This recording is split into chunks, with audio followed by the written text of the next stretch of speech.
जय हिंद साथियों। स्वागत करता हूं आपका आपके अपने चैनल नयन आईएएस में। और नयन आईएएस में केमिस्ट्री की क्लास में पढ़ा रहा हूं दोस्तों। और केमिस्ट्री की क्लास में आज एक नया टॉपिक शुरू करेंगे, अकार्बनिक रसायन, इनऑर्गेनिक। ठीक है, तो आज इनऑर्गेनिक केमिस्ट्री शुरू होगी। और दोस्तों पिछली क्लास में हमने विलयन को कंप्लीट किया था, काफ़ी इम्पोर्टेंट टॉपिक था, उससे संबंधित सारी चीज़ें हो चुकी हैं। और कुछ और चीज़ें हैं महत्वपूर्ण जो आपको बताना आवश्यक है, उसको कंप्लीट करेंगे। इसके बाद अकार्बनिक रसायन से हम शुरू करेंगे। ठीक है, तो दोस्तों आइए चलते हैं लेके आपको अपनी क्लास में और देखते हैं पास्चुराइजेशन को देखते हैं। काफ़ी महत्वपूर्ण टर्म है पास्चुराइजेशन, तो उसको हम लोग देखते हैं। ठीक है, उसके बाद हम शुरू करेंगे अकार्बनिक रसायन। पास्चुराइजेशन हम समझते हैं दोस्तों कि पास्चुराइजेशन क्या है। पास्चुराइजेशन आपने देखा होगा दोस्तों, मार्केट में बिकने वाले दूध को पाश्चुरीकृत दूध के रूप में मिलता है पैकेट में बंद। तो आपके दिमाग में जरूर आया होगा कि किस तरह जो है पाश्चुरीकृत होता है। इसमें पास्चुराइजेशन की जो प्रक्रिया वो किस तरह होती है, मतलब किस तरह ये सामान्य दूध से अलग होता है। तो आपको इस प्रक्रिया के बारे में जानने की इच्छा जरूर हुई होगी, तो इसी टॉपिक में है। इसको समझते हैं क्या है पास्चुराइजेशन। ठीक है, पास्चुराइजेशन में क्या होता है, इससे सवाल भी पूछता है दोस्तों, इसलिए जानना आवश्यक है। सबसे पहले जान लीजिए कि ये द्रव खाद्य सामग्री के संरक्षण की एक विधि है। ये क्या है दोस्तों, लिक्विड जो फूड मटेरियल होता है उसको प्रिजर्व करने की एक सिस्टम है, एक जो है प्रणाली है। ठीक है, तो ये क्या है, द्रव खाद्य सामग्री को संरक्षित करने के लिए या कि संरक्षण विधि है। क्लियर हुआ, द्रव खाद्य सामग्री की क्या है, संरक्षण विधि है पास्चुराइजेशन। ठीक है, एक बात इसमें ये फैक्ट हो गया। दूसरी चीज, इसकी खोज किसने की, पास्चुराइजेशन की खोज किसने की होगी, तो ये नाम है दोस्तों लुई पास्चर का।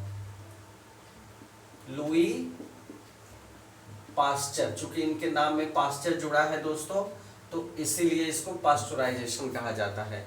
तो लुई पास्चर ने की है खोज किसकी, पास्चुराइजेशन की। ये फैक्ट आप नोट कर लीजिए। ठीक, क्लियर हो गया। अब इन्हीं के नाम से ये पास्चुराइजेशन होता है। अब इसमें किया क्या जाता है ये समझ लीजिए। ठीक है, दूध को गर्म किया जाता है। जब दूध को पास्चुरीकृत किया जाता है तो दूध को 145 से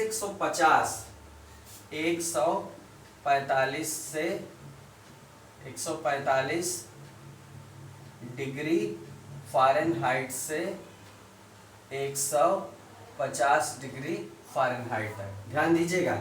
145 डिग्री फ़ारेनहाइट से 150 डिग्री फ़ारेनहाइट तक क्या किया जाता है, गर्म किया जाता है। ठीक है, इस टेम्परेचर पर इसको दोस्तों गर्म किया जाता है। और उसके बाद कब तक गर्म किया जाता है, ये टाइमिंग भी इंपॉर्टेंट है, 30 मिनट तक। 30 मिनट तक इस टेम्परेचर पे इसको गर्म करते हैं, मतलब लगभग आधा घंटा 145 फ़ारेनहाइट से 150 डिग्री फ़ारेनहाइट तक दूध को गर्म करते हैं सबसे पहले। उसके बाद क्या करते हैं, 55 डिग्री फ़ारेनहाइट 55 डिग्री फ़ारेनहाइट तक क्या करते हैं, इसको ठंडा कर लेते हैं। ठंडा कर लिया जाता है। ठीक है, मतलब आधे घंटे इस टेम्परेचर पर गर्म करेंगे, उसके बाद 55 डिग्री सेंटीग्रेड तक इसको ठंडा कर लेंगे। उसके बाद क्या होगा, दूध में जो भी उपस्थित कीटाणु है वो क्या करते हैं, मर जाते हैं। दूध में उपस्थित कीटाणु क्या होते हैं, मर जाते हैं। ठीक है, जो भी दूध में कीटाणु उपस्थित होते हैं इस तरह से वो मर जाते हैं। ठीक है, तो ये है दोस्तों पास्चुराइजेशन। ठीक है, ये है पास्चुराइजेशन। या इसको देखिए, दो तरीका है। या अगर आपको 30 मिनट गर्म करना है तो 145 डिग्री फ़ारेनहाइट से 150 डिग्री फ़ारेनहाइट तक गर्म करेंगे। फिर जो है अब वो कितनी देर तक, आधे घंटे तक। और अगर जो है इसके बाद क्या करेंगे, 55 डिग्री फ़ारेनहाइट तक ठंडा कर लेंगे। ठीक है, क्लियर हुआ। अब इसको दूसरी तरह से देखते हैं, अगर सेंटीग्रेड में देखेंगे तो उसको भी देख लेते हैं सेंटीग्रेड में। और टाइम चेंज करके मान लीजिए हमको कम देर तक गर्म कर रहा है, हमको टेम्परेचर क्या करना होगा, बढ़ाना होगा। ठीक है, क्लियर हुआ। 16 सेकंड तक गर्म करना हो तो 70 डिग्री सेंटीग्रेड, अब सेंटीग्रेड में बता रहे हैं आपको, 70 डिग्री सेंटीग्रेड से 85 डिग्री सेंटीग्रेड, 70 डिग्री सेंटीग्रेड से लगभग 85 डिग्री सेंटीग्रेड तक हमको अगर गर्म करना है तो केवल 16 सेकंड गर्म करना होगा। 16 सेकंड मतलब बहुत जल्दी अगर करना है कम समय में तो 16 सेकंड तक हमको कितने टेम्परेचर पे गर्म करना होगा, 70 डिग्री सेंटीग्रेड से 85 डिग्री सेंटीग्रेड तक। ठीक है, उसके बाद क्या होगा, तुरंत इसको ठंडा कर लेते हैं।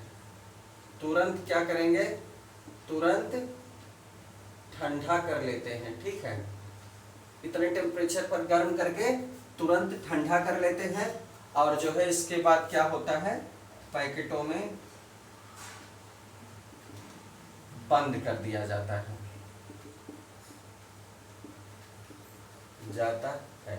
मतलब कहने का यह है कि अगर 30 मिनट गर्म करना है तो 145 डिग्री फ़ारेनहाइट से 150 डिग्री फ़ारेनहाइट तक गर्म करना है। और अगर कम समय के लिए गर्म करना है, 16 सेकंड तक गर्म करना है, तो आप 70 डिग्री सेंटीग्रेड से 85 डिग्री सेंटीग्रेड तक गर्म करिए। इसके बाद अचानक से एकदम से ठंडा कर लीजिए, पैकेट बंद कर दीजिए, पाश्चुरीकृत हो गया। इससे क्या है, सारे कीटाणु मर जाते हैं। ठीक है, चलिए समझ गए। ये पाश्चुराइजेशन में यही बताना था दोस्तों, परीक्षा में इसी तरह पूछा है तो इसलिए ये बताना आवश्यक था। ठीक है, चलिए आगे बढ़ते हैं। आगे अब देखते हैं अकार्बनिक रसायन। हमारा जो टॉपिक है आज का वो क्या है दोस्तों, अकार्बनिक रसायन। अकार्बनिक रसायन, ठीक है। तो सबसे पहले इसमें देखेंगे तत्वों का वर्गीकरण। सबसे पहले इसमें हम क्या देखेंगे दोस्तों, तत्वों का वर्गीकरण। तत्वों का वर्गीकरण, क्लियर।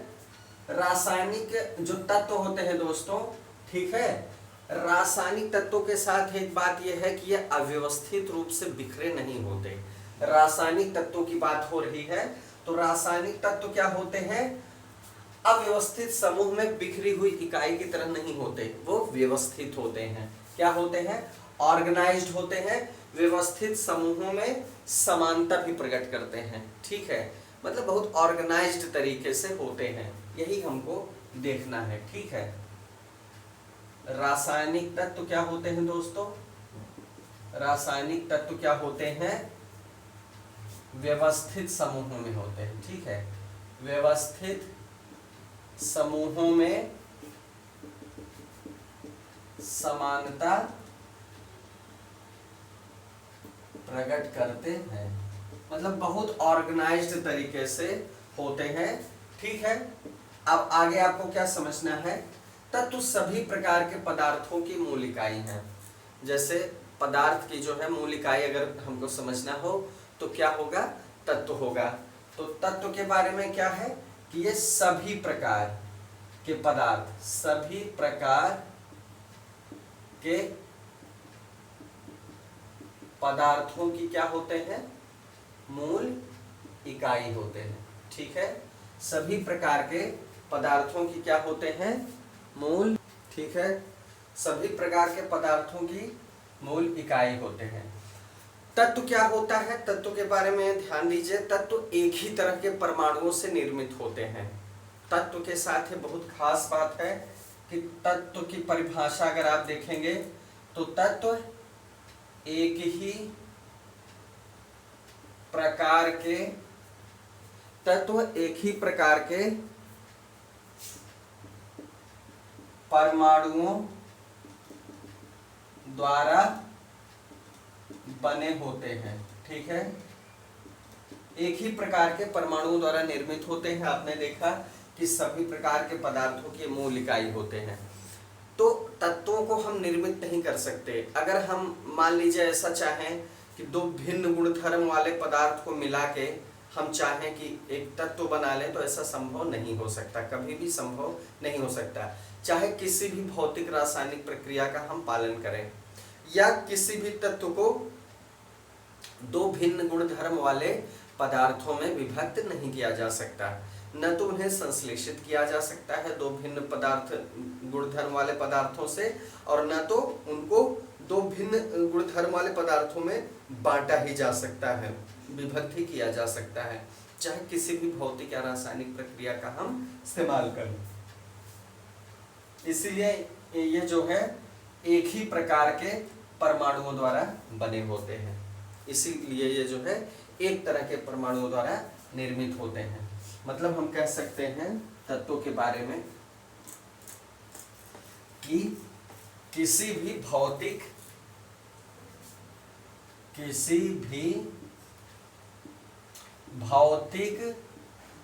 या रासायनिक प्रक्रिया द्वारा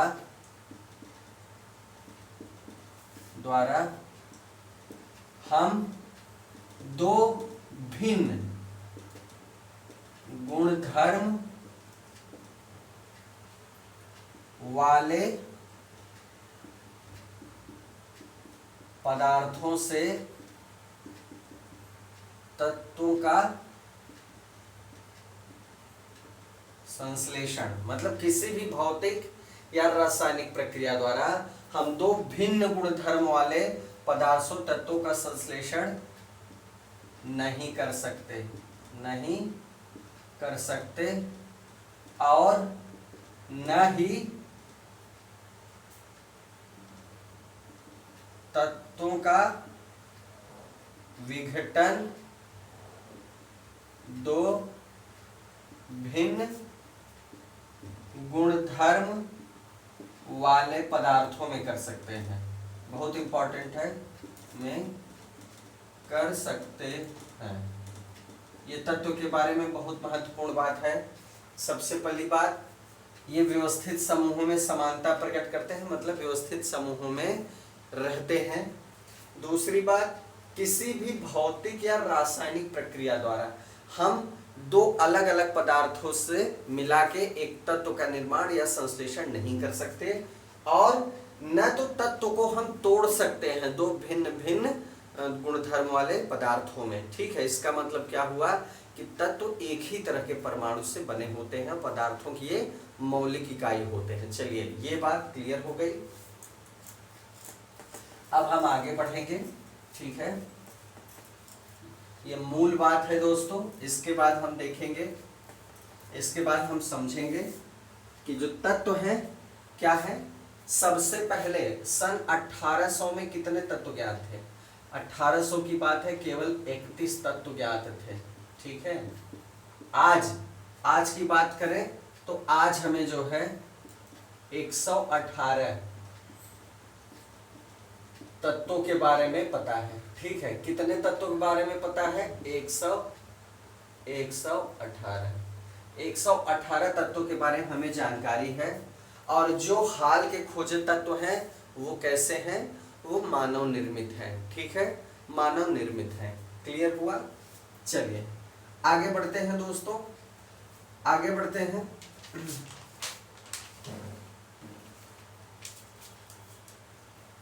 अब आगे जो हमको समझना है वो ये समझना है कि किस तरह जो है इसको सबसे पहले किसने आवर्त नियम को पहले किसने परिभाषित किया। ठीक है, जो आवर्त सारणी है, तत्वों के वर्गीकरण की एक सारणी है, आवर्त सारणी। आवर्त सारणी। अब आवर्त सारणी के बारे में आपको ये जानना है कि इसके योगदान में जो प्रश्न पूछा जाता है, सबसे प्रमुख योगदान जिनका नाम जाना जाता है इसके लिए, तो आवर्त सारणी में इसके विकास के लिए जो आधुनिक आवर्त सारणी है आधुनिक आवर्त सारणी के विकास में किसका योगदान माना जाता है? दमित्री मेंडलीव का। दमित्री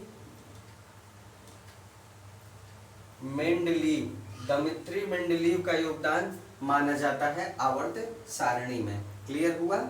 ये नाम आप याद रखिए, ठीक है। अब देखिए आधुनिक आवर्त नियम। अब हम आधुनिक आवर्त नियम देख लेते हैं दोस्तों कि आधुनिक आवर्त नियम क्या है। ये बहुत ही डीप में आपको नहीं पढ़ना है, बस ऊपर ऊपर बातें आपको समझनी है। तत्वों के वर्गीकरण की आधुनिक आवर्त नियम क्या है? जैसे आपने देखा आवर्त सारणी जो है, आवर्त सारणी के विकास का श्रेय मेंडलीव को जाता है। बस इतना आपके लिए याद करना पर्याप्त है। अब आधुनिक आवर्त नियम जो आपको देखना है वो किसका है? अंग्रेज भौतिक वैज्ञानिक हेनरी मोजेले। अंग्रेज भौतिक विज्ञानी, नाम क्या है इनका? हेनरी मोजले। हेनरी मोजले। तो हेनरी मोजले ने ये बताया, क्या बताया? कि परमाणु द्रव्यमान की तुलना में किसी तत्व का जो परिमाण क्रमांक है, क्या है? परमाणु क्रमांक। अगर किसी तत्व के गुण को दर्शाना है, तत्व के गुण को दर्शाना है, ठीक है, हर तत्व का अलग अलग वर्गीकरण है। तो अगर किसी तत्व के गुण को दर्शाना है तो जो आधुनिक आवर्त नियम के हिसाब से हेनरी मोजले ने क्या बताया कि किसी भी तत्व के गुण को दर्शाने के लिए परमाणु क्रमांक जो है परमाणु द्रव्यमान की तुलना में अधिक सक्षम है। परमाणु जो क्रमांक होता है उस तत्व का, परमाणु क्रमांक द्रव्यमान संख्या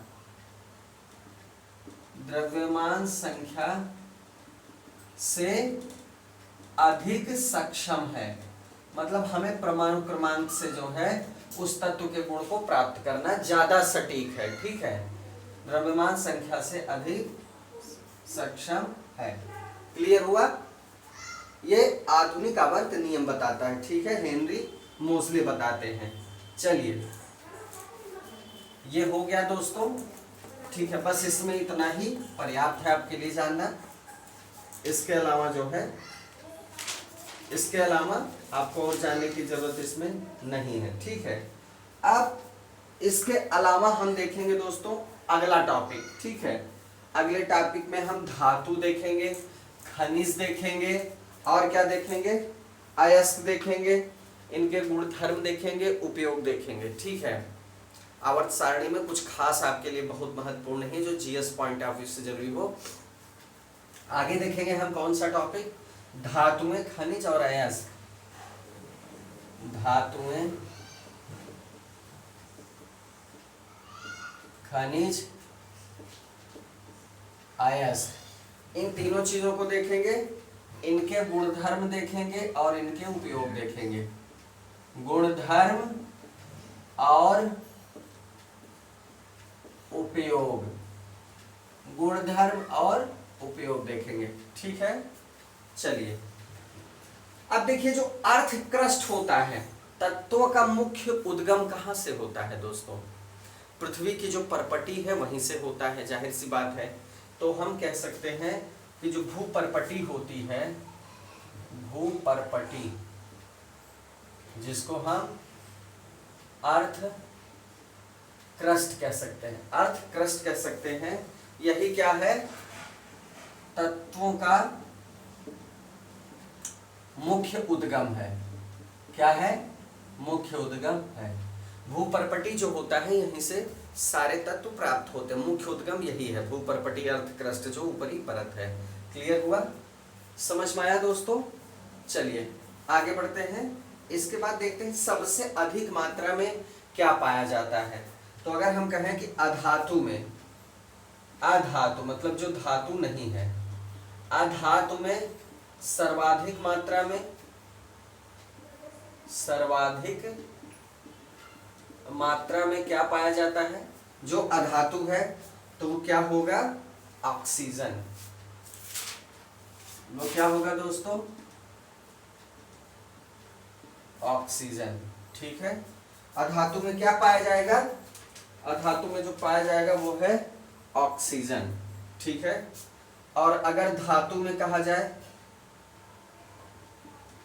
धातु में क्या पाया जाएगा, तो धातु में दोस्तों क्या पाया जाता है, एल्युमिनियम। सबसे ज्यादा क्या पाया जाता है, एल्यूमिनियम।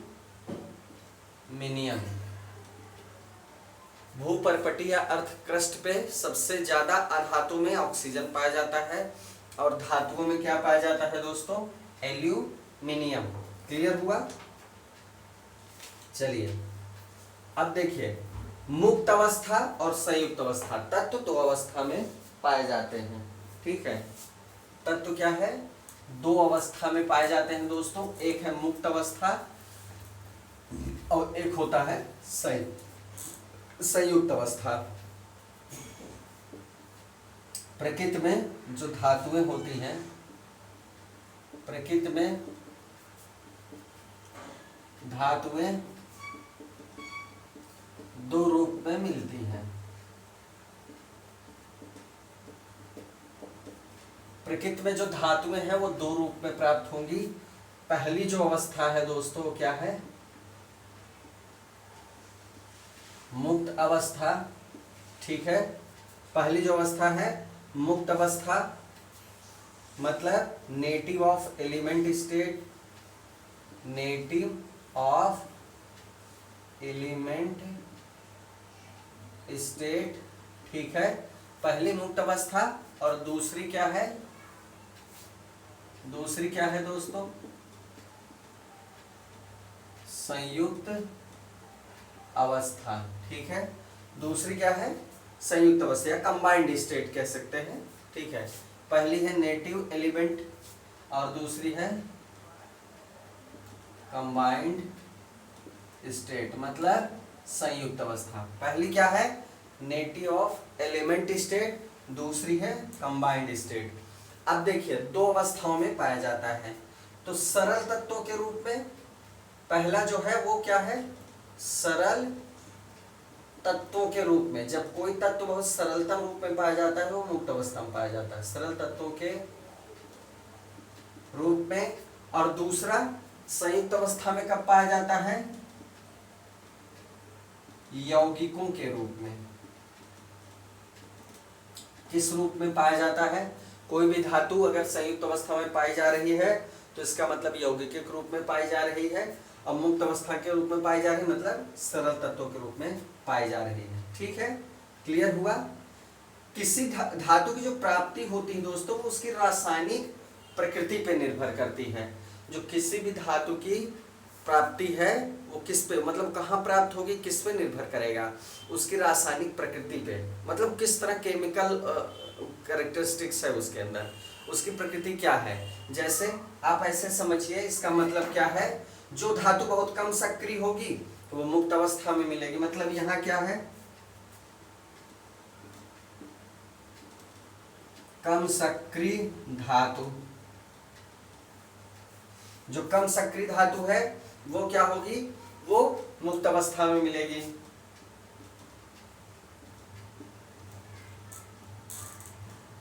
जो अधिक सक्रिय धातु है, जो अधिक सक्रिय धातु है वो कहाँ मिलेगी, किसी दूसरे जो है धातु के साथ अटैच या कंबाइंड स्टेट में मिलेगी। क्यों, क्योंकि वो एक रिएक्ट, वो उसके साथ जो है मतलब प्रतिक्रिया करेगी। ठीक है, तो ये मान के चलिए कि अधिक सक्रिय धातु है तो वो किस स्टेज में पाई जाएगी दोस्तों, वो संयुक्त अवस्था में पाई जाएगी। और अगर कोई कम सक्रिय धातु है तो वो मुक्त अवस्था में या नेटिव ऑफ एलिमेंट स्टेट में पाई जाएगी। याद रखिए दोनों चीजें दो रूप में मिलेगी। ठीक है, अब देखिए जैसे गोल्ड है, प्लेटिनम है, ये क्या है दोस्तों, गोल्ड, प्लेटिनम। अब इधर लिख रहे हैं तो आपको अपने आप समझ में आ गया होगा कि ये कहाँ पाई जाती है, मुक्त अवस्था में पाई जाती है। ठीक है, कॉपर, सिल्वर, आयरन, अब जैसे कॉपर, ठीक है, कॉपर, सिल्वर,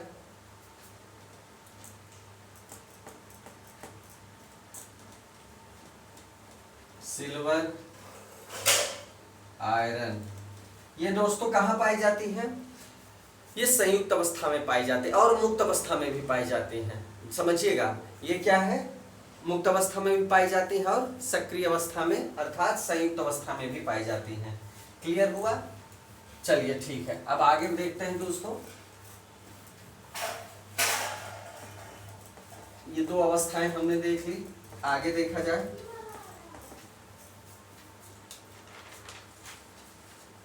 खनिज, मिनरल्स, खनिज क्या है? खनिज, इन्हें क्या कहेंगे? मिनरल्स,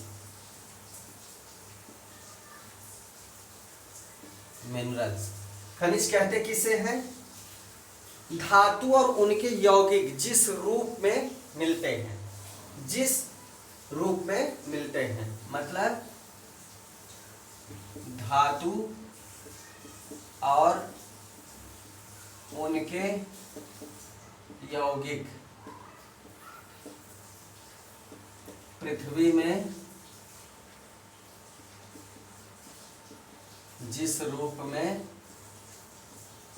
मिलते हैं। अब देखिए दोस्तों, सोना आप देखते हैं चमकदार, चमकता हुआ आभूषणों में आपने सोना देखा है, या हीरे को आपने देखा है क्रिस्टलीय चमकता हुआ, चारों तरफ से प्रकाश जो है आपकी आंखों में आता हुआ। तो आपको लगता होगा कि हम कहीं खान में जाएंगे जहां ये प्राप्त होते, वहां भी ऐसे ही मिलेंगे, हमने खोदा है, निकल आया। देखिए, जब ये कच्चे रूप में मिलते हैं, खनिज रूप में मिलते हैं, तो ये अपने यौगिकों के साथ जो है मिलते हैं, ठीक है। वैसे पॉलिश नहीं रहते, वैसी चमक नहीं रहती जैसा कि आप सोच रहे हैं, ठीक है। तो वो खनिज होता है। खनिज का मतलब होता है शुद्ध रूप में मिल रहे हैं अपने यौगिकों के साथ, मतलब हूबहू जैसे वो पृथ्वी में थे वैसे ही मिल रहे हैं। उसको प्रोसेस बाद में किया जाता है। तो खनिज का मतलब होता है कि धातु अपने यौगिकों के साथ जिस रूप में पृथ्वी में मिलती है वो क्या है? खनिज अवस्था है, ठीक है, मिनरल स्टेट है। ओके, अब अयस्क,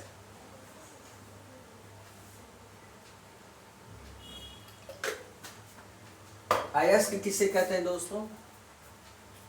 आपने सुना होगा अयस्क, लौह अयस्क, अयस्क, अयस्क को ओर्स कहते हैं।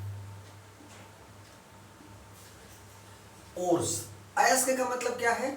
उन खनिजों को जिनसे धातु निकालना आर्थिक रूप से ज्यादा लाभदायक होता है। अब देखिए, खनिजों में कई बार क्या होता है, इसको समझिएगा। खनिजों में क्या होता है दोस्तों, कई बार अपने यौगिकों के साथ वो इतना ज्यादा कंबाइंड स्टेट में मिलते हैं कि ये होता है कि उनको निकालना लाभदायक ही नहीं है। ऐसा समझिए कि मान लीजिए सोना ही है, अपने किसी यौगिक के साथ इतना ज्यादा जो है वो संयुक्त अवस्था में मिल रहा है, या इतनी कम मात्रा, मान लीजिए उसकी मात्रा बहुत ही कम है और उसके यौगिक जरूरत से ज्यादा है, और अगर उसको आप पूरी तरह से निकालते हैं, प्रोसेस करते हैं, तो आर्थिक लाभ नहीं होगा। जाहिर सी बात है, उसको निकालने की कोशिश नहीं की जाएगी, ठीक है। तो खनिज का मतलब तो हो गया कि वो प्राकृतिक रूप से मिल गए, जिस रूप में मिल गए उससे मतलब है। अयस्क क्या होता है? ये इकोनॉमिकली थोड़ा सा है, मतलब वो खनिज जिसको निकालना आर्थिक रूप से ज्यादा लाभदायक होता है। मतलब अगर सोना हम खोद रहे हैं तो सोना रहे, उसके साथ थोड़ा बहुत यौगिक रहे, मैनेज हो जाएगा, वही कहने का मतलब है। अयस्क किससे कहते हैं अगर परिभाषित करना हो? उन खनिजों को जिनसे धातु निकालना आर्थिक रूप से लाभदायक होता है। वे खनिज जिनसे धातु निकालना आर्थिक रूप से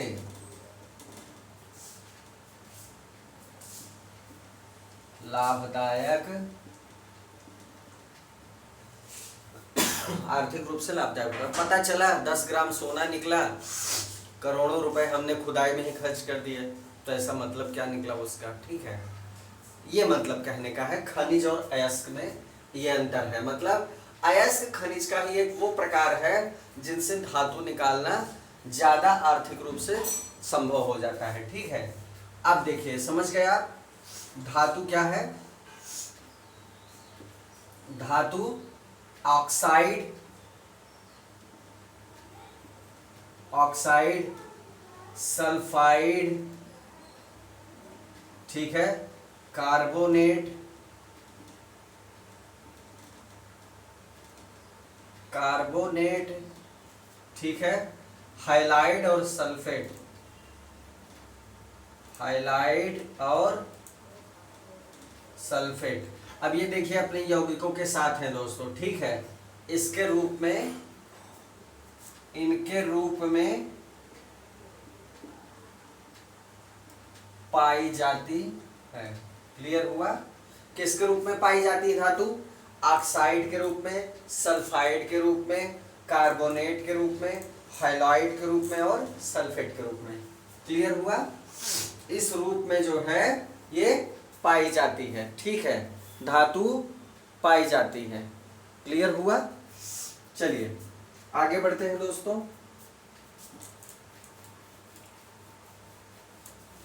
खनिज हो गया, अयस्क हो गया। आइए आगे देखें।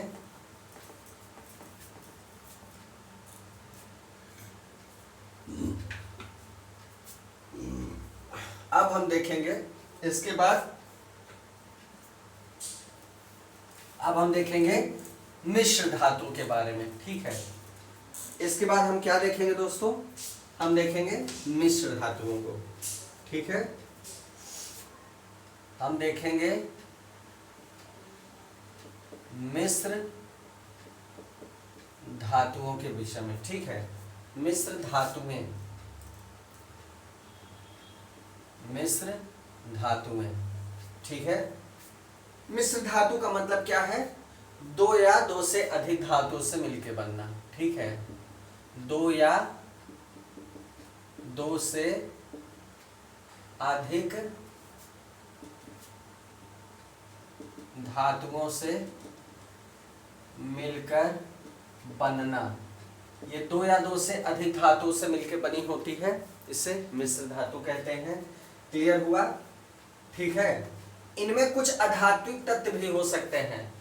दो या दो से अधिक धातु से तो मिलकर बनेगी दोस्तों, इसमें कुछ अधात्विक तत्व, अधात्विक जो धातु नहीं होता है, कुछ अधात्विक तत्व, कुछ तत्व जैसे कार्बन। कार्बन क्या है? अधात्विक तत्व होता है, मिले हो सकते हैं। कभी कभी क्या है कि इसमें जो है कुछ अधात्विक तत्व भी मिले हो सकते हैं, ठीक है। मिश्र धातुएं जो है किसका गुणधर्म प्रदर्शित करती हैं?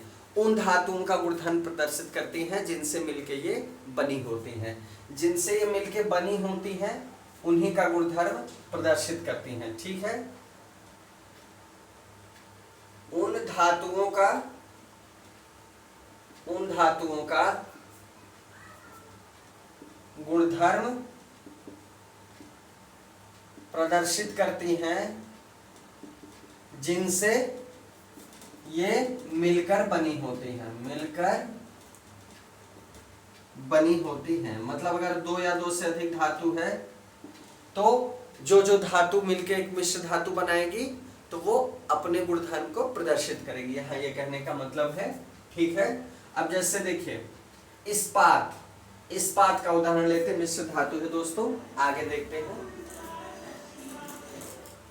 आगे देखते हैं इस्पात, जिसको हम स्टील भी कहते हैं। इस्पात में क्या है? लोहा और मात्रा में कार्बन और अन्य तत्व होते हैं। इस इस्पात को हम कहेंगे स्टील। ये किससे बना होता है दोस्तों? लोहा और कार्बन तथा अन्य तत्व। इसमें जो लोहा होता है दोस्तों वो अधिक मात्रा में होता है, अधिक मात्रा में, और ये क्या होता है? कार्बन और तत्व सूक्ष्म मात्रा में, ठीक है, मतलब लोहा का अनुपात ज्यादा होता है और अल्प मात्रा में कार्बन और अन्य तत्व होते हैं। ठीक है, अब जैसे पीतल, पीतल है, पीतल किसका जो है मिश्र धातु है? तांबा और जिंक की। तांबा प्लस जिंक, तांबा प्लस जिंक बराबर क्या हो जाएगा? पीतल। पीतल क्या हो जाएगा? तांबा और जिंक की ये मिश्र धातु है। ठीक है, कांसा, कांसा किसका है? तांबा और टिन का। तांबे में अगर टिन मिला देंगे तो कांसा बन जाएगा, तांबा प्लस टिन। तांबा प्लस जिंक मिला देंगे तो पीतल बन जाएगा, तांबा प्लस टिन मिला देंगे तो कांसा बन जाएगा। ये कुछ मिश्र धातु के उदाहरण हम लोग देख रहे हैं। ठीक है, ये कुछ मिश्र धातुएं हैं, ये किससे किससे बनती हैं ये हम लोग देख रहे हैं। ठीक है, स्टेनलेस स्टील जो होता है दोस्तों, अभी आपने इस पाठ देखा, स्टेनलेस स्टील जिसमें जंग नहीं लगती, स्टेनलेस स्टील ये कैसे बनता है? स्टेनलेस स्टील लोहा, क्रोमियम और निकेल, लोहा, क्रोमियम, लोहा प्लस क्रोमियम प्लस निकेल, ये तीन चीज मिलके बनाती है वो इस्पात जो बहुत मजबूत होता है, फ्लेक्सिबल होता है और जंग रहित होता है। ठीक है, ये किससे किससे मिलके बनती है? लोहा से, क्रोमियम से और निकेल से। क्लियर हुआ दोस्तों? आप देखिए, चांदी, खरी चांदी एक होती है दोस्तों, खरी चांदी। खरी चांदी को क्या कहते हैं? Sterling silver. इसको क्या कहते हैं? स्टर्लिंग सिल्वर, मतलब खरी चांदी। अब स्टर्लिंग सिल्वर में क्या है? ये जो है, जो भी चांदी का उपकरण है और जड़ाऊ जो है काम है उसमें इस्तेमाल होती है। चांदी का उपकरण या जड़ाऊ काम, उसमें यही चांदी इस्तेमाल होती है जिसको हम खरी चांदी कहते हैं या स्टर्लिंग सिल्वर कहते हैं। यह इसमें क्या मिलाया जाता है दोस्तों? ध्यान दीजिएगा, इसमें चांदी प्लस तांबा, चांदी के साथ क्या मिलाया जाता है? तांबे की मिलावट की जाती है। ठीक है, चांदी और तांबे की ही मिलावट का जो है ये उपकरण बनता है और जड़ाऊ का काम का सामान बनता है। ठीक है, इसको स्टर्लिंग सिल्वर या खरी चांदी कहते हैं। ठीक है, चलिए क्लियर हुआ? रांगा, आइए कुछ और मिश्र धातुओं को देख लेते हैं दोस्तों। कुछ मिश्र धातुओं को देखते हैं। रांगा सीसा और टिन से मिलके बनता है। ठीक है, रांगा। एल्निको,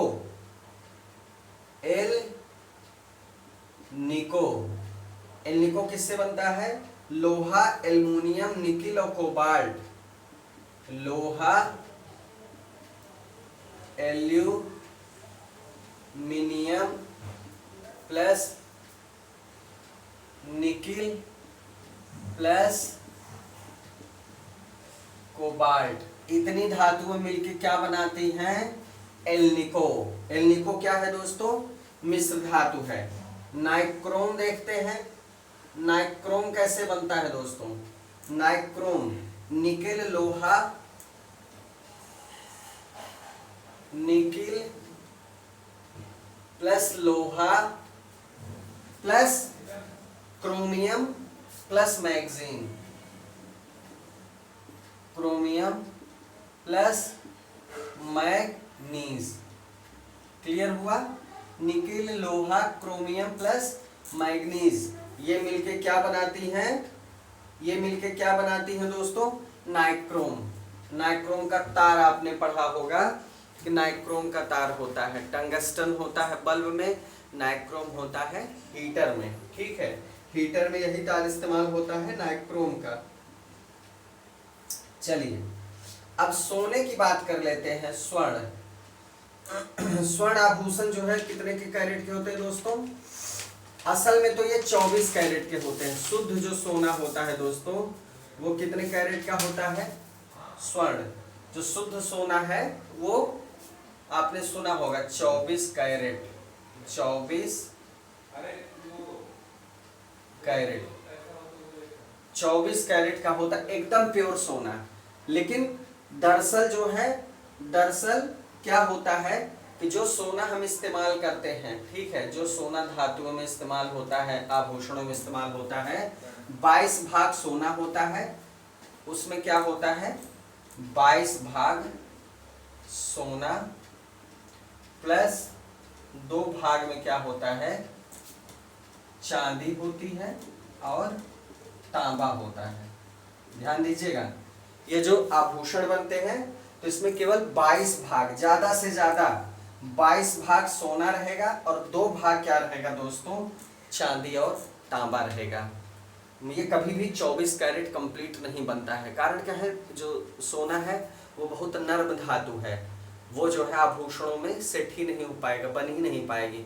बहुत जो है ये नर्म धातु है, इसलिए इसमें 2 भाग चांदी और तांबा मिला दिया जाता है, तभी मिला के जो है बनता है, ठीक है। लेकिन जो एकदम शुद्ध सोने की बात की जाए तो वो 24 कैरेट होता है।